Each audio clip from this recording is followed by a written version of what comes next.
There we go. Hello gainers, Ralphie here, on location with a little bit of fitter philosophy. Welcome to my channel, which is basically common sense, life experience, philosophy without too much theory. And part of what I talk about is my experiences from life.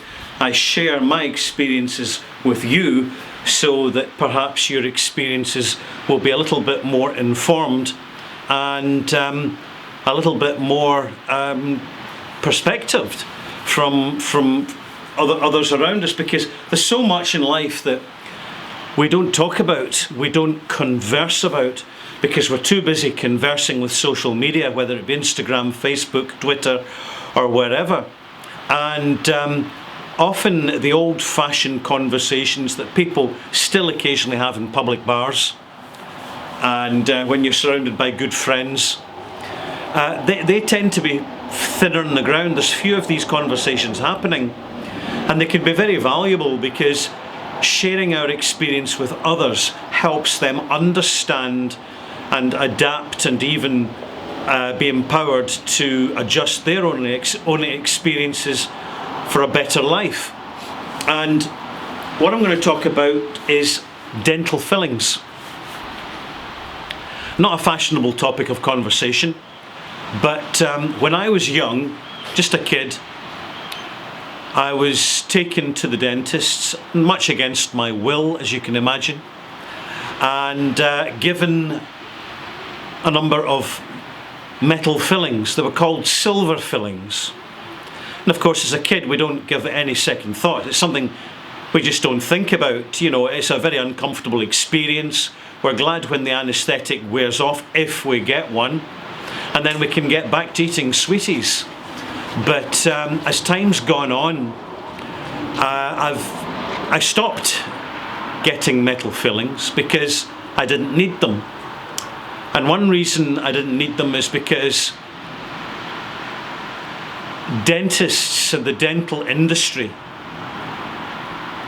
were to a certain extent misleading parents as to the child's requirement for cavity fillings. Cavities certainly appear in our mouths over time. They are one of these things that happen, and certainly to a certain extent it's encouraged by eating sugary stuff, because sugar raises the acidity in our mouths and in our bodies, which can contribute to dental cavities. However, one reason that a lot of kids get fillings in the old days is because it made money for dentists, particularly in Britain because of their contracts with the National Health Service. It's just the fact of it. And I have to stress, this is my opinion, just in case someone kicks off.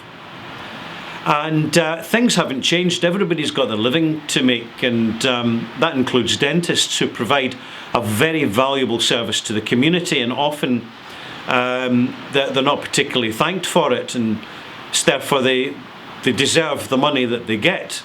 However, the use of metal fillings, which as a child I didn't understand and took for completely at face value, my attitudes changed over the years. And it changed really when the internet came along and provided information and perspective which wasn't previously available unless you did extensive research.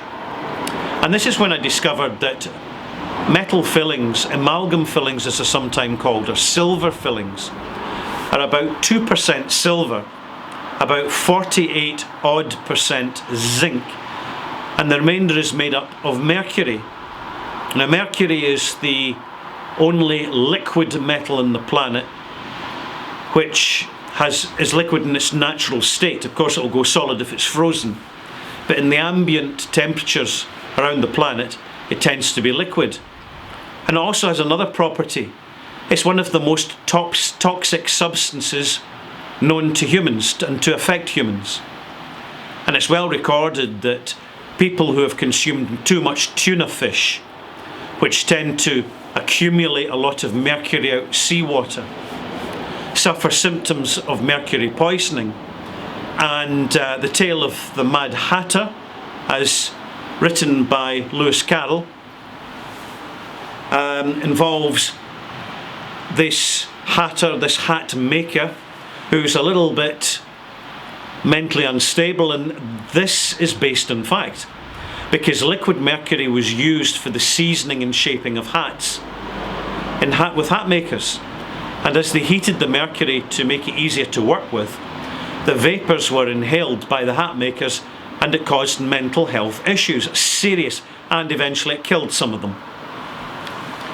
Let's be clear about this, and this is not an opinion, this is a fact. There is no safe dose of mercury. There is no safe tolerance level. Any amount of mercury in our bodies will contribute to toxicity and ill health and contribute to death over time. There is no safe dose.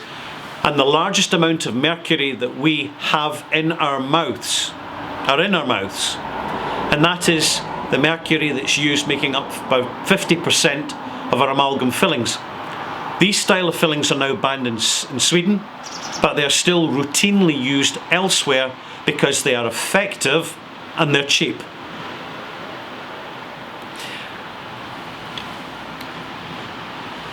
Recently,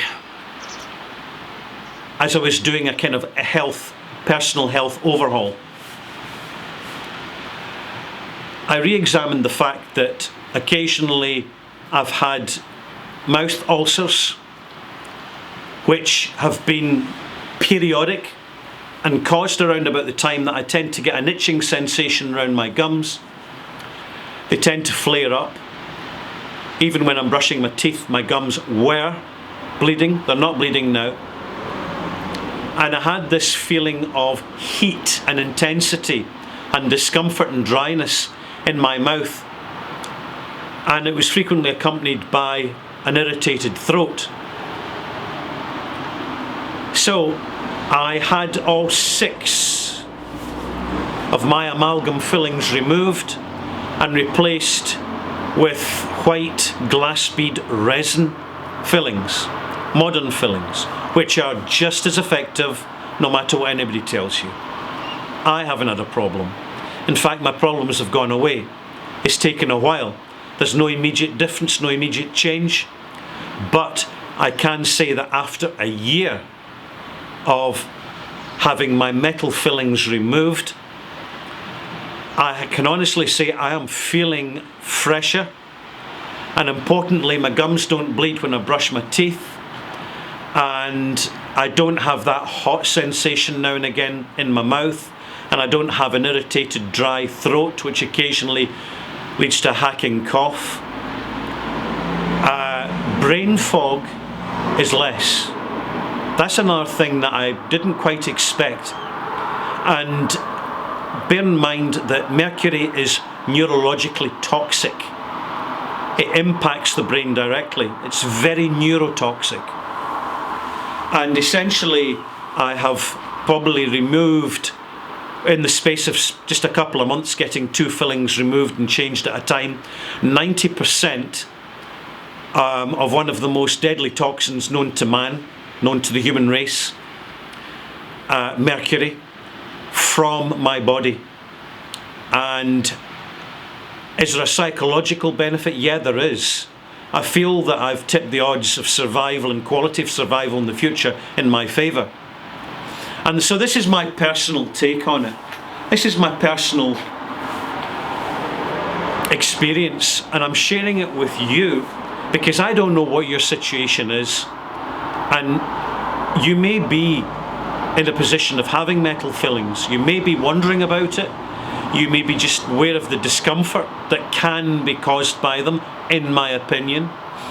And I'm not trying to be scientific with you, and I'm not trying to be scientifically analytical, because I don't have the qualification to do so. What I can share with you authentically is my personal experience and how I feel about it. And never underestimate the importance of that, because there is an awful lot of scientifically backed information out there which is being proven with the passage of time to be misinformational, disingenuous, and bought and paid for bullshit. Science is under scrutiny, and unfortunately when science is bought and paid for, science is compromised depending on the terms and conditions of the contract. I'm Ralphie. Hope you've enjoyed this monologue. If you have, click likey, subscribey, all the resty, and I hope you enjoy this channel. I'll be back again with another subject to share from me to you. But before then, see you. Enjoy.